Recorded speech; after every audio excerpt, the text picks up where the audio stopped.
commence ça, on a dit à tout le monde comment ça va. Est-ce que tu as dormi un peu dans la dernière semaine?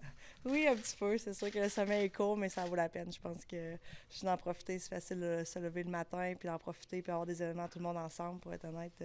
L'amour, le support qu'on reçoit dans la semaine, ça va être incroyable, puis on est super excités de continuer un petit peu jusqu'à samedi. Là. Est-ce que c'est à la hauteur de tes attentes, Merci. tout ça? Oui, oui, vraiment. La coupe, tout ce que vous vivez en ce moment, c'est ce que tu t'imaginais? Oui, même mieux. Je pense juste d'avoir le feeling là, de soulever cette coupe-là. Ça fait 2 ans qu'on revient ici. Faire les médias de fin d'année est toujours très difficile. Mais je veux dire, cette année, de le faire avec un grand sourire, ça fait très du bien. Y a-t-il quelque chose en tant que groupe de leaders que vous avez appris des 2 premières saisons qui vous a vraiment servi à aller chercher la coupe cette année en première année? Je pense que une culture d'équipe se bâtit avec le temps. Puis, on a commencé en première année, deuxième année, puis c'est pas quelque chose qui se perd, même à travers les défaites. Je pense que c'est juste de continuer. Puis, le groupe de leaders qu'on a dans les dernières années, je pense que pour nous, c'était de continuer d'être nous-mêmes, que les filles qui arrivent de l'Europe, États-Unis, partout au Canada, qui arrivent dans cette chambre-là, qui peuvent être eux-mêmes. C'est le même que tu performes. Je pense qu'on l'a vu tout au long de l'année. Les filles qui ont signé ici, c'était eux-mêmes, ils ont performé, ils ont été capables de rapporter la Coupe Walter. Le fait qu'il y a le processus d'expansion qui possiblement que les joueurs vont avoir un peu plus de pouvoir entre leurs mains. Puis Montréal est un marché attrayant. Est-ce que ça ajoute quelque chose un peu, ça garde espoir de votre côté d'aller chercher encore une bonne formation l'année prochaine? Mais c'est ça, je pense que c'est ça que tu veux année après année. Je pense que Daniel a fait une très bonne job l'été passé d'apporter des filles exceptionnelles dans notre équipe. Puis on espère continuer, c'est ça, avec les 4 équipes d'expansion. Tu sais jamais qu'est-ce qui peut arriver. Mais je pense qu'avec ce qui s'est créé cette année, je pense que l'excitement de venir à Montréal, c'est quelque chose que je suis sûr que ça attire les joueuses. Justement, en parlant de ce que Daniel a fait l'année passée comme travail, toi, en revenir, Laura, avait même accepté une baisse de salaire pour qu'elle puisse avoir de la latitude pour construire cette équipe championne-là. Comment ce processus-là, ça a été approché, comment tu l'as pensé, puis à quel point c'était important pour vous trois de l'accepter, ce plan-là, au final? Oui, tu sais, l'année passée, on a eu la chance de ça avec Daniel, un petit peu où qu'on s'en allait, puis on savait qu'on avait des filles dans la mire avec Daniel. On voulait signer quelques filles, puis on savait qu'on voulait aider dans n'importe quelle façon. Puis je pense que c'était une petite façon pour nous de redonner, pour avoir ces grandes femmes-là, de pouvoir venir jouer ici. Puis pour nous, pour être honnête, de sauver cette coupe-là, ça vaut la peine. Est-ce qu'on peut te ramener sur les derniers mois, évidemment, de Jeux olympiques, cette blessure, même si ça avait été dit, je pense que c'est pas le petit doigt qui a été blessé. Là. Cette blessure-là, tu reviens. Est-ce que c'est une blessure, tu l'as aggravée? Puis qu'est-ce que ça a pris pour que tu sois sur la glace en série? C'est une très bonne question. Je pense que c'est sûr, aux Olympiques, c'est arrivé. Puis quelques semaines par la suite, je pense que c'est sûr que ça a aggravé la même blessure au genou. Mais je pense que l'équipe qu'on a ici à Montréal, pour être honnête, les physios, les docteurs, les gens qui ont été là, qui m'ont aidé, mentalement, physiquement, ça m'a aidé. Je pense qu'on l'a tout vu. Je jouais avec une brace. J'étais tapée, mais je pense que avec tout ça, je savais qu'on avait l'équipe de le faire, puis de pouvoir venir dans la game de l'année, me remettre dedans, puis durant les séries. C'est tough, il y a des moments un petit peu difficiles, mais je pense que ça fait partie de ça. Parlons de ce moment-là, troisième période, je m'en souviens plus, première période de prolongation, où tu as l'air d'avoir mal, puis tu te fais aider par les filles du Minnesota, mais ça te tente pas pour rentrer dedans. Puis après ça, finalement, tu t'en vas compter, si à ce moment-là, c'est la douleur, dans le fond, tu devais gérer la douleur un peu tout le temps, ou comment tu le vivais? Oui, un petit peu. Il y a des petits moments où soit je tombais bizarrement, peu importe, tu le ressens. Fait que c'était comme à ce moment-là, je pense que tu l'as mentionné. Les filles de Minnesota m'ont aidé à débarquer. Puis, tu sais, je pense que vous avez vu un petit peu mes réactions souvent. C'est comme prendre une respiration, puis me parler un petit peu, puis de retour au travail. Mais, tu sais, quand tu es dans cette équipe-là, tu regardes à ta droite, à ta gauche, tu sais que tout le monde va faire le travail. Puis, vraiment, j'étais chanceuse que ça finisse de cette façon-là, ce match-là. Dans la série à Ottawa, est-ce que ça allait déjà un peu mieux? Comment ça se split par rapport à ce que tu avais vécu avec la série de Minnesota? Un petit peu. Je pense que j'ai essayé mentalement un petit peu de d'effacer. C'est dur de... Quand tu mets une brace avant chaque match, c'est pesant. Tu penses que tu as un piano sur le dos, mais je pense qu'à la fin de la journée, j'étais comme, OK, tu mets ça de côté, puis patine avec le cœur, avec la tête, puis ça va bien. Laurent nous disait que vous avez des grandes décisions, des grandes conversations à avoir plutôt plus sérieuses au niveau dans les prochaines semaines. Tu te situes où par rapport à la saison prochaine, ton avenir, disons? C'est sûr qu'il va y avoir quelques décisions à prendre dans les prochaines semaines, ça c'est sûr. Je pense juste essayer de revenir et réhabiliter de la bonne façon. Je ne sais pas exactement où ça va se passer, mais je pense que ça va être une journée à la fois. Je n'ai pas encore eu tous les résultats de ce qui se passe, fait qu'on va voir de cette façon-là. Est-ce que tu sais si tu vas te Dans un faire monde idéal, opérer? tu aimerais ça jouer combien de temps encore? J'adore encore ça. Je pense que, tu sais, oui, tu gagnes le championnat Walter, oui, c'est on peut dire un checkmark dans la liste, mais quand tu as ce feeling-là, tu en veux plus. C'est ça qui te fait lever le matin. ou même quand tu perds, c'est là que tu te réalises en tant que personne, en tant qu'athlète, qu'est-ce que tu te remets, comment tu vas retourner au travail. Puis je pense que dans les 2 dernières années, de se relever les manches en tant que groupe, puis aller au travail, puis ça vaut vraiment la peine. L'Association des joueuses a dévoilé récemment là, les salaires.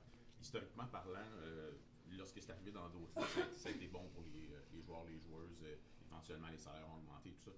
Est-ce qu'on vous en a parlé de ça, de cette décision-là, puis où est-ce que vous voulez que ça vous amène? Oui, ben, cette décision-là, ça a été faite à travers l'Association des joueuses de pouvoir dévoiler nos salaires. Mais à la fin de la journée, ça permet d'aider les filles à négocier leur salaire à la fin de la journée. Puis, oui, les montants, c'est pas les plus grands, les plus gros. On est tous conscients de ça, mais toutes grandes choses prennent du temps. Si on regarde les Carolinouais, l'équipe Saint-Pierre, ils ont joué au hockey sans se faire payer tout le long de leur carrière. Notre ligue, ça fait 3 ans que c'est en place. Puis on continue à grandir. Ces numéros-là, ces chiffres-là vont continuer à grandir aussi avec l'impact que cette ligue a.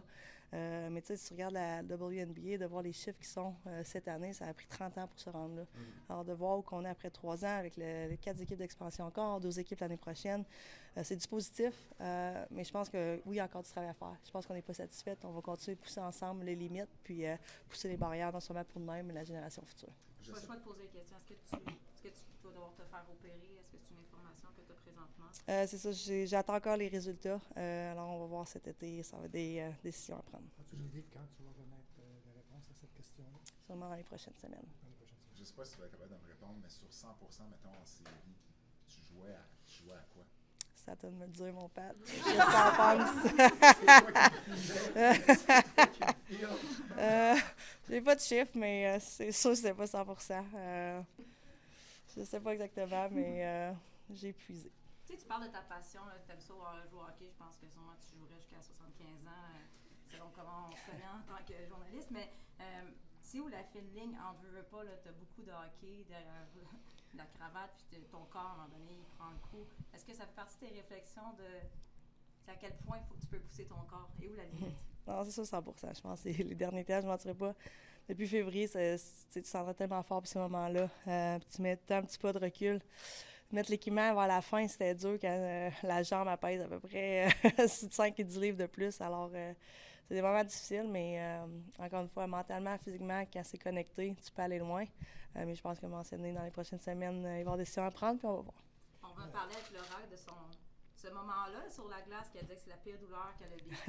Toi, comment tu l'as vécu? Tu avais l'air un peu paniquée. Non, je ne suis pas paniquée pantoute. Oui, c'est sûr, il y a eu un moment, c'est sûr, de panique, je ne mentirais pas. Je pense que je l'ai jamais vu en douleur comme ça. Puis, d'avoir notre physio là, tu voyais comment elle était prête. Puis, pour moi, j'étais un peu panique. J'ai dit, appelle l'ambulance. Puis, elle m'a dit non. Puis, tout a été réglé sur la glace à ce moment-là. Mais, pour être honnête, je pense que le momentum à ce moment-là, quand on est revenu après la 3e période pour rentrer dans la prolongation puis de voir Laura patiner, je pense que pour nous tous, ça nous donnait un coup, on pouvait respirer pour être comme « wow, OK, elle est de retour ». Puis je pense que, même pour l'équipe d'Ottawa, de la voir revenir, je pense que ça fait « ah, OK, elle est de retour ». Fait que je pense que tout ça, ça a été un petit peu un momentum shift que entre la 3 puis la prolongation, tout le monde était stressé dans la chambre, puis revenir, je pense que ça a fait très du bien. Depuis la conquête mercredi passé, est-ce que tu t'es mis à réfléchir un peu sur la saison, puis est-ce qu'il y a eu des moments où peut-être vous commencez à vous poser des questions, est-ce qu'on va l'avoir cette coupe-là cette année, parce que vous êtes, à un moment donné, au début janvier, c'était pas du tout ce que vous vouliez être. Est-ce que tu t'es arrêté un peu là-dessus, puis est-ce que tu as fait une réflexion? Je ne mentirais pas, non, pas encore, mais j'y ai pensé tout le long de la saison, un petit peu à l'écart, quand je veux pas, je jouais pas.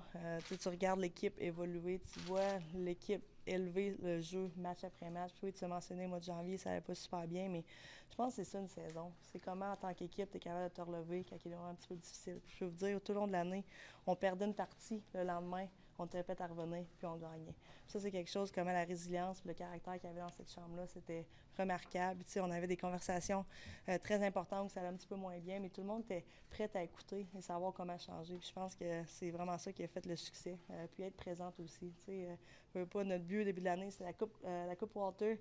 Puis c'est facile d'en parler, c'est facile de voir ce but-là, mais comment tu t'y rends? Je pense que vraiment avoir cette trosse-là envers notre entraîneur d'organisation, avoir ce processus-là match après match, je pense que c'est ça qui a fait qu'on a gagné. Puis même la série contre Ottawa, c'était vraiment être dans le moment présent. C'est facile d'être dans sa finale-là, puis de rendre peut avoir cette pensée-là avec la Coupe Walter, mais c'était vraiment un match à la fois, un chiffre à la fois, puis je pense qu'on a démontré ça tout au long de l'année. Avec l'expansion, tu dis à un moment donné que c'était le moment ou jamais de gagner cette coupe-là, avec ce groupe-là, surtout avec l'expansion qui s'en vient?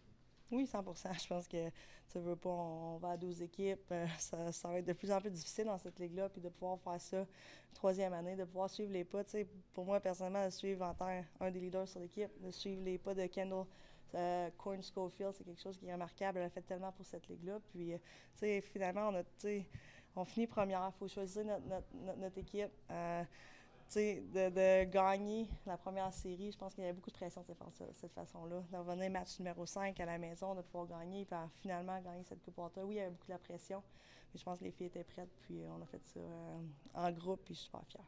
Quand tu as levé cette coupe-là, c'est quoi qui te passait par la tête? As-tu senti un fardeau s'enlever de tes épaules? C'était quoi le feeling en ce moment? 100%. Je pense que, oui, elle est pesante, mais je pense que j'ai enlevé un petit peu plus de poids sur mes épaules que la lever, ça, c'est sûr. Ça a fait super du bien de pouvoir partager ça avec l'équipe, avec notre famille, nos amis, les fans qui sont déplacés à Ottawa.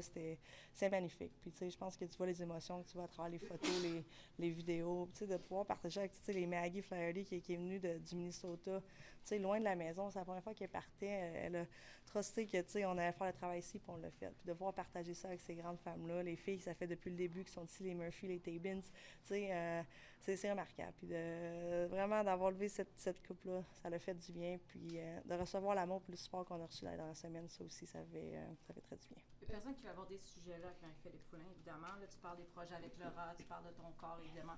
Est-ce que le mot retraite fait partie des réflexions, des discussions? Bon, on est là, hein? C'est sûr, ça va être à penser, c'est sûr. Je ne sais pas encore, on va voir dans les prochaines semaines, comme je mentionnais, les résultats et tout, et qu'est-ce qui va se passer. Comme tu mentionnais, il y en a moins qui en reste qu'avant, mais je pense juste de profiter du moment. J'essaie d'être dans le présent. Puis, on rit un petit peu avec Lina, avec sa quote « Today's today », mais c'est vrai. D'en profiter, d'être dans le moment présent, c'est quelque chose qui est super important. Puis, éventuellement, avoir des conversations, avoir des décisions à prendre. Mais pour l'instant, pas nécessairement j'ai pensé à ce mot-là, mais c'est sûr que ça va être important les prochaines semaines. Est-ce que tu t'imposes des standards, comme être capable encore de compter des gros buts gagnants, comme tu as fait pendant les séries? C'est sûr, il y a toujours des standards. Je pense que pour moi, en tant que personne, en tant qu'athlète, c'est toujours été là. Des standards vers moi, à performer, à bien faire. C'est sûr qu'en tant qu'athlète, tu vas avoir un impact aussi. À chaque fois que tu mets ce chandail-là, un impact côté société, côté dans la vie de tous les jours, côté sur la glace aussi. Enfin, oui, il y a des standards. C'est ça qui fait Montréal très spécial. Quand tu viens à la victoire, oui, il y a des standards. C'est le challenge que tu apprends quand tu viens ici. Puis ça, c'est quelque chose que toutes les filles ont fait, puis on va continuer à faire. J'ai besoin de cure-dents pour me garder les yeux ouverts présentement, donc les lumières aident beaucoup, je ne mentirai pas. Mais non, ça a vraiment été une belle semaine. Je veux dire, on a eu l'opportunité d'aller à plusieurs endroits. On est allé au Canadien, l'Alliance hier, la mairie. On a célébré en tant qu'équipe aussi. Donc, je ne te mentirai pas qu'on a passé pas mal tous les jours ensemble jusqu'à présent. Puis j'espère que ça va continuer. Pouvais-tu imaginer qu'un championnat amènerait ce genre de popularité comme celle-là, le mondain, là, de toutes sortes d'activités comme vous avez vécu au cours des derniers jours? Un petit peu. Les équipes gagnantes ont tout le temps plus... les gens sont toujours plus intéressés. On en parlait, Marie-Philippe et moi, une différence entre une médaille d'argent et une médaille d'or aux Olympiques, c'est énorme aussi. On l'avait vécu en 2018, on l'a vécu cette année.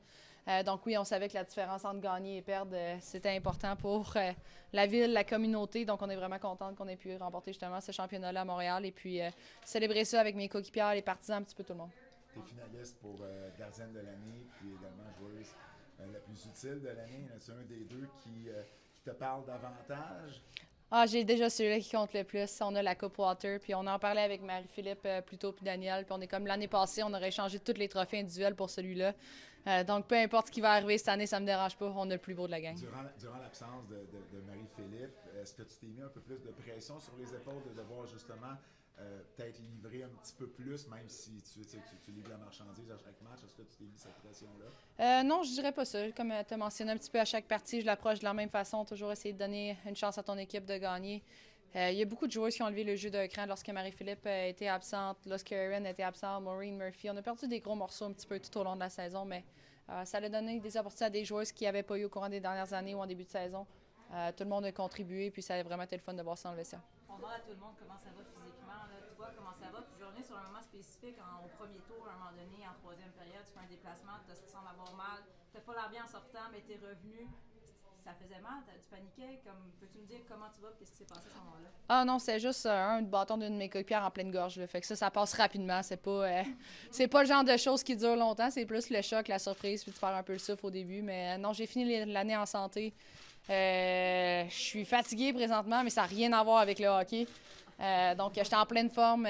Puis ça fait du bien justement de faire une saison sans blessure. Ça a été une grosse année.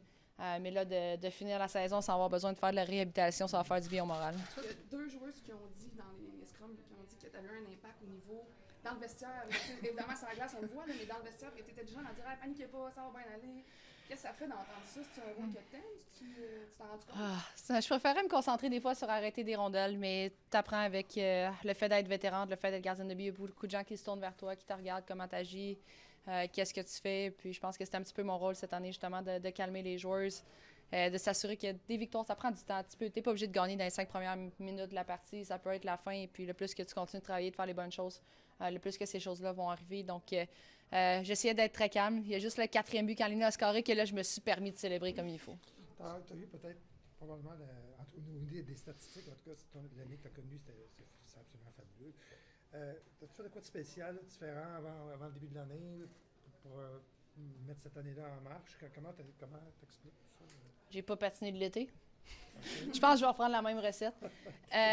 Non, mais tu sais, je pense qu'on en a parlé souvent au courant de la saison. Je pense que le fait d'avoir le volume de matchs que la Ligue a permis de nous apporter au courant des dernières années, ça l'aide justement à trouver cette constance-là dans des performances. L'année 1, tu sais, je pense que j'avais joué peut-être 50 matchs total dans 4 années avant ça quasiment. Là. Fait que c'est certain que des fois, ça reprend du temps à trouver le momentum.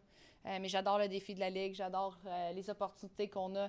Le niveau de jeu à chaque partie est excellent dans les pratiques. Donc, veux pas, quand tu as l'opportunité de pratiquer avec les meilleurs, de jouer avec les meilleurs, tu t'améliores. Et puis, j'espère continuer de m'améliorer les prochaines saisons. Tu disais tantôt que tu aurais échangé tous les prix. Tu parlais avec Marie-Philippe, vous avez échangé tous vos prix individuels. Pour la Coupe Walter, vous avez également pris une baisse de salaire, toi, Marie-Philippe et Laura. Est-ce que ça aussi, ça fait partie de tout ce que vous auriez échangé? Puis, visiblement, ça a porté fruit. Oui, d'être une gagnante, il n'y a pas de prix pour ces choses-là. Puis, je pense que c'est vraiment ce qu'on essaie de bâtir dans ce vestiaire-là.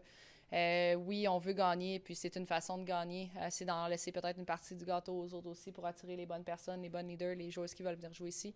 Je pense qu'on a fait un excellent travail. Au courant des dernières années de bâtir une culture que les joueuses veulent venir.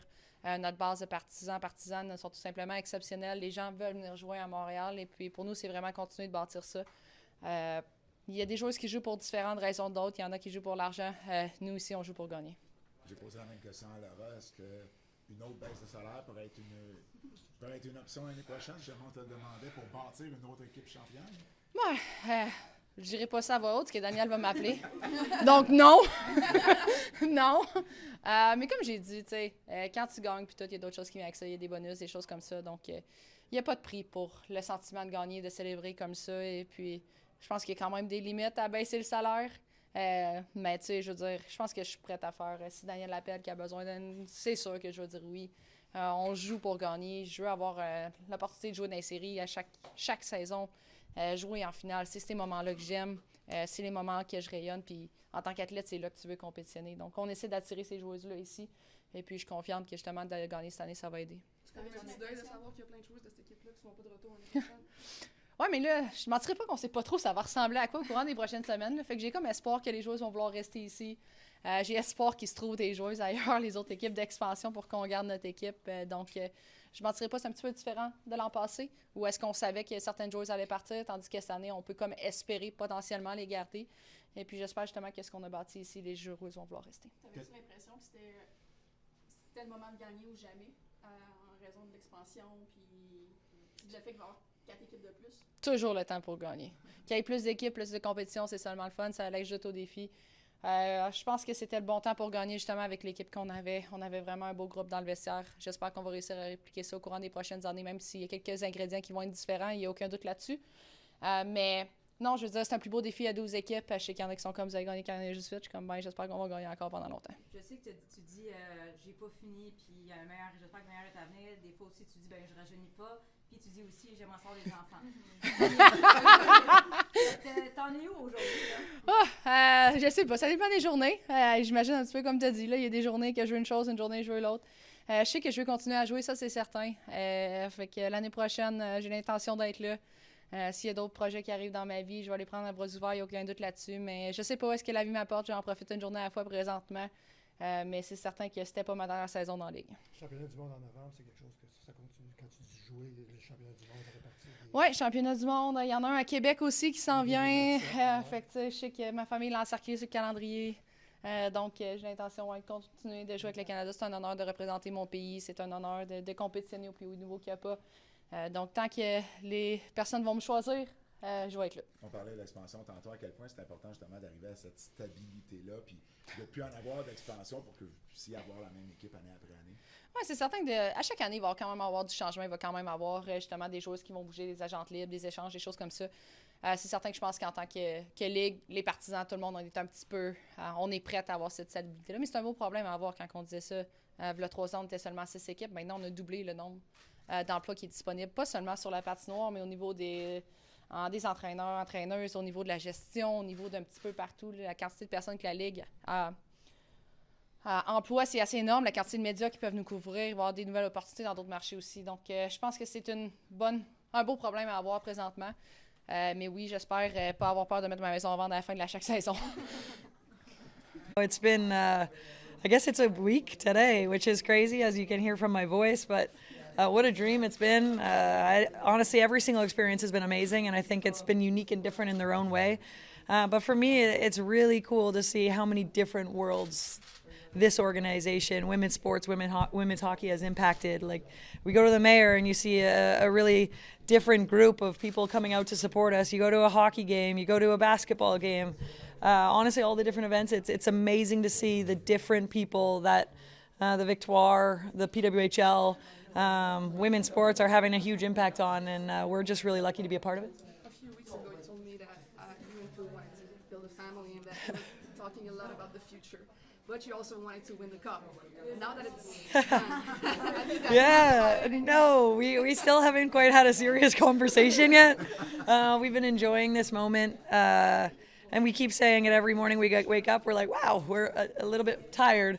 But at the end of the day, like I said, it's been a dream of ours. It's been something we've been working for 3 years now, obviously working for longer, but since this league came into fruition, it's been something on the two of our minds, something we talk about. I mentioned that it's brought us a lot of heartbreak too the last 2 years. So for us right now, it's let's enjoy every single moment of this celebration, of this team, of this group, because it is potentially a once-in-a-lifetime opportunity. So those conversations are coming. I think as the partying wears off a little bit, that is our next step, and those next conversations that need to be had. But to be honest, in this moment right now, it's been a lot of enjoying carrying that cup and being with this great group of people. You don't know even for next year, like, is it a possibility of use? Yeah. No, we don't know about next year yet. To be completely fair, we are obviously have to figure out our bodies in general as well after a pretty tough playoff series, both of us. So I think that's the first step, is figure out what those results, what the next steps are physically. And then obviously our life and our mental aspect and what we want to do as a family too is so we really haven't kind of nailed down any of those thoughts yet. Obviously they're in the back of our head, and we know that it's those conversations are going to be happening in the next week or so, but to be honest right now we haven't even processed next year. You're talking about your body. So you want to know? What happened between the third period and the overtime? Great question. Honestly, I have no idea how that happened, but the medical staff in this organization is second to none, and there's no way I would have been back out on that ice if it wasn't for that group behind the scenes. And they don't get a lot of credit. They don't get seen very often, but they had a huge impact on this team and honestly on winning the Walter Cup, just with the amount that this team went through this year and their ability to just bounce back, pick us up, tape us together, do whatever they possibly could to have us on the ice in the best possible shape. We owe a lot to them. You were in early January. You were hurt before. I was just thinking about breaking both your arms at one point. When you were on that ice, screaming in pain, was it like the worst you felt before? Yeah, it was definitely one of the worst pains I've ever felt. It was scary. I'm sure you guys all felt it too. I know my teammates did. I was screaming. I can't say I've felt that before. Obviously, breaking my wrist wasn't a great situation, but I think I was in a bit more shock. I could at least get off the ice and get out of there so nobody saw how much pain I was in, whereas I was pretty stuck in that corner. So, it wasn't a great moment, obviously, but I'm pretty proud of the people that helped lift me up, that's for sure. First time that something like that happened to you? First time ever, yeah. It was your knee, right? Yes, it was. And do you need any surgery? Or? I think, honestly, a little bit of time and a little bit of healing, everything should be okay. I have a couple tests, but in general, I think it'll all come back together pretty okay. It's my left knee. Thank you. Yeah. We were talking about the knee. It's not the only injury you got during the playoff. We saw you holding your arm, the shoulder. How tough was it for you to just even be on the ice for that championship game? Yeah, there was definitely a couple mornings. I said I before the game when I struggled to think that I was going to be able to make it into the lineup. But again, that medical team, they never questioned it. They knew I was going to be in it. They knew I was going to find a way. Whatever they had in store for me was going to work, and it did. And they pulled out all the stops, and I couldn't be more appreciative because, yes, there was tons of hours and moments. I literally sat there thinking I'm not making it in the lineup tonight. So I gave Alex, I gave our whole team a pretty big hug because it made a huge difference. Is the shoulder okay? Are you gonna... Yeah, I also got images I've gotten images everywhere, it seems like. I think, honestly, I think everything is going to heal pretty okay with time. Obviously, a lot of pain right now, but it doesn't hurt as much when you're celebrating. So I'll be okay. It was a tough little end there for me, but in general, I'm pretty lucky. Are you sharing crutches at home? Currently, no. Currently, no, but I guess we'll see. Laura, you and René and Marie-Philippe took pay cut this year to allow the team to build that championship team. How did this, came about? Is this Danielle who approached you with all this? Yeah. The three of you talk about it, or how this? Yeah, that's a good question. I think obviously last summer we knew with expansion and new teams, and obviously those first-year contracts were the six of us had bigger contracts, and I think we talked to Danielle a lot. We have a great working relationship with her, and I think the three of us knew if we want to win a championship here with trying to attract some new players and getting free agents and having if we want to win a championship, then maybe that is the best way to do it and the best opportunity. And Danielle kind of brought it to us. We heard it, and it was a no-brainer. We wanted to win a championship here in Montreal. We wanted to do whatever it took, and if that's what it took, we were willing to do it. And I think the three of us are pretty damn happy that a championship has come to Montreal. With 4 new teams coming up, do you expect another pickup? That's a good question. I haven't thought that far. I mean, maybe not, hope not, but you never know. If that's what it takes to go back to back, I guess we could. But honestly, we haven't really talked about that. I think with this times and the amount of free agents, I think it'll be really interesting to see how everything pans out. And I know 4 teams is a lot, and I know we talk about it a lot, but I do think it's something to be really proud of as a league. To get to 12 teams after 3 years, who would have thought? Who would have thought we would be standing here today? So I'm excited to see how it turns out. Last year, the feeling was that, it was a very tight team, a strong bond, within each other. This year it felt the same, and another year where, you won't be together starting next season. Are you kind of hoping that the expansions are really over for a couple of years now and you can be stable as a team? Of course. I think that's what the league has thought, or the players have wanted, is okay, let's get through these early stages. We know we want to build this league. We know we want it to grow.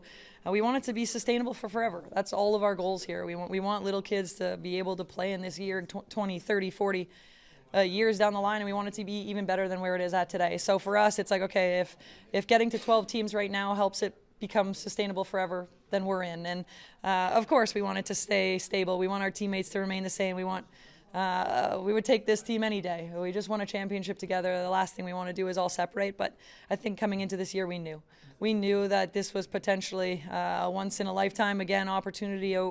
A team that is only going to be around for 1 year. Hopefully, after winning a championship, a lot of people want to be in Montreal and stay in Montreal. But with that being said, I think we're all really excited for this league to continue to grow and to see how big it can get. Obviously, a lot different of a scenario too as an unrestricted free agent, and we'll see what happens. Obviously, there's a lot of control in my own hands, but there's also a lot of things that maybe I won't be able to control. So for me, no matter what does happen, I know that this has been a phenomenal 3 years, and I don't know if it'll be the end here, but if it is, there's no better way to go out than a Walter Cup champion. And I think just for me, just taking in all the opportunities that I may be presented and kind of talking it through and seeing what is the best fit for me moving forward. Oui, c'est inspirant. Inspirant de voir des joueuses comme Marie, comme Laura. Il y en a d'autres aussi. Puis comme je vous ai déjà mentionné, si les joueuses parlent de leur état de santé, c'est une chose. Puis moi, d'en parler, bien, c'est une autre chose. Mais ce que je peux vous dire, c'est je pourrais jamais trouver un qualificatif pour décrire justement l'admiration que j'ai. Elles l'ont fait, elles ont, tu sais, quand on dit d'aller creuser dans le plus profond de toi-même, puis quand tu penses qu'il n'y a plus rien, il en reste encore. Puis c'est ce que j'ai vu. C'est ce que j'ai vu de Laura, de Marie et de d'autres joueuses. On a eu, des blessures. Il y en a qui sont revenus, qui ont décidé de jouer malgré, justement, qu'ils n'étaient pas à 100%. On a eu de la maladie. À un moment donné, on ne savait plus trop combien qui étaient atteintes. Alors, encore là, c'est quand on dit d'aller puiser dans son mental, physique et de façon collective, quand c'est une joueuse qui allait peut-être moins bien, c'est un autre qui la ramenait. Et les performances en ont démontré quand c'était pas une joueuse, c'était l'autre, mais de façon collective. Un jour, peut-être qu'on écrira un livre sur cette année-là, mais c'est une année extraordinaire. Dans tout ce que moi j'ai vécu au cours de mes X années dans le hockey, j'ai pas encore pris 2 minutes parce que là, on célèbre, on organise des choses. Mais à un moment donné, je vais prendre le temps de simplement m'asseoir puis de penser et de surtout ressentir. Exceptionnel ou c'est exceptionnel. Prends le plus beau mot que tu voudras. Puis pour moi, un des plus beaux mots, c'est de l'admiration. Parce que de l'admiration, c'est de vouloir tellement pour des gens, même si ça ne te rapporte rien. Tu veux pour elle, tu veux qu'elle se dépasse. Et lorsqu'on parle de développer du leadership, on pourra donner les cours qu'on voudra, mais on a vécu des leçons, puis on était prête pour l'examen final. Que ce soit dans le choix du Frost en premier, parce qu'on s'est dit, c'est une équipe qui ont gagné la Coupe 2 fois. Ils peuvent peut-être nous apprendre des choses sur la glace, comment ils font des choses. Alors, on a voulu justement aller prendre les leçons pour être prêt pour le dernier match. Puis le dernier match, pour moi, c'était pareil comme si tout était tombé en place. Marie-Philippe puis Laurent ont toutes les deux parlé de grosses discussions qu'ils vont avoir dans les prochaines semaines, des décisions à prendre, que rien n'est clair par rapport au futur. Écoute, le mot retraite, on en a parlé un peu avec Marie-Philippe qui n'ose pas trop en parler non plus, mais on la sentait émotive quand même. Toi, de ton côté, qu'est-ce que ça te fait d'apprendre ça? Peut-être éventuellement qu'ils ne seront pas de retour l'année prochaine, ou une des deux, ou on ne sait pas trop, j'imagine que ça va dicter ton idée aussi. Moi, je n'ai pas cette information-là au moment où on se parle. Il y a de la réhabilitation devant les deux joueuses que tu as parlé, c'est certain. Maintenant, elle parle de famille, ça fait plusieurs années. Quand est-ce que ça va arriver? C'est pas clair, ni pour elle, ni pour nous. Puis quand ça arrivera, ça va arriver parce que si c'est deux personnes qui vont être de magnifiques mamans, c'est bien Laura et Marie. Mais pour l'instant, ce qu'on s'était dit, même avant la fin de la saison, on va célébrer. Pas la fin de la saison, mais avant le début des célébrations. On dirait que ça fait longtemps, mais on veut pas que ça arrête. Mais j'ai pas cette information-là. On sait que ça va arriver quand. On verra. Mais pour l'instant, nous, on planifie autour de ces deux joueuses. Ce sont ce que moi j'appelle nos joueuses qui ont fondé cette équipe. Elles sont là, vous l'avez vu, c'est les 3 joueuses qu'on a signées la première année. On les a reprotégées l'année prochaine. C'est l'intention qu'on veut, qu'on doit avoir de continuer. Quand le salage est fort, bien, tu continues, puis là, tu peux décorer ta maison différemment. Est-ce que j'ai bien compris? Est-ce que tu as dit que tu protégeais Marie-Philippe et Laura? Bien, on est en train, justement, de regarder les protections. Alors, pour moi, j'ai été constante. Ce sont nos 3 joueuses qui font partie de nous depuis le début. Alors, je pense que je n'apprends rien à personne. Mais dans les règlements, s'il y en a une des deux qui tombe enceinte, est-ce que tu es obligé de la protéger ou pas? Bien là, il faudrait que je le sache là. Alors, je pense pas que ce soit le cas. Alors, je pense pas que ça va arriver d'ici à ce moment-là. Alors, c'est tellement trop hypothétique. L'association des joueur a dévoilé, des joueurs, Ouais. je devrais dire, a dévoilé les salaires. Si on regarde historiquement parlant, pour les joueurs, les joueuses de différentes ligues, ça a été bon. Pour eux, de voir les salaires être dévoilés. C'est sûr que c'est plus compliqué pour un ou une DG. Est-ce que tu vois ça d'un œil quand même positif? C'est tellement des joueuses qui se parlent qu'ils savaient entre elles combien qui faisait quoi ou à peu près. Ou du moins, puis vous savez, 1 000 pour un DG, ça peut faire une différence. Hein, parce que même si quelqu'un dit « Hey, moi j'aimerais savoir 1 000 de plus », je ne l'ai juste pas. Est-ce que c'est ta valeur? Oui. Mais en même temps, on doit composer avec de l'argent. Vous le connaissez, le montant alloué là, à l'ensemble des équipes. Puis on en est là. C'est un montant qu'on n'avait pas il y a 3 ans. Alors, je vous rappelle ce que je vous ai dit après la première saison. Le plus gros défi, ça va être de se rappeler d'où on vient. Ça ne veut pas dire qu'on ne doit pas continuer à grossir. Ça, je pense que vous me connaissez assez. On va toujours tenter d'améliorer l'environnement, d'améliorer tout ça. Puis la Ligue fonctionne de cette façon-là. Mais la masse salariale demeure la même. Alors, on doit composer avec ça. Les joueuses le savent. Alors là, il y a des choix qui se font pour plein de raisons, mais visiblement, la masse salariale demeure la même.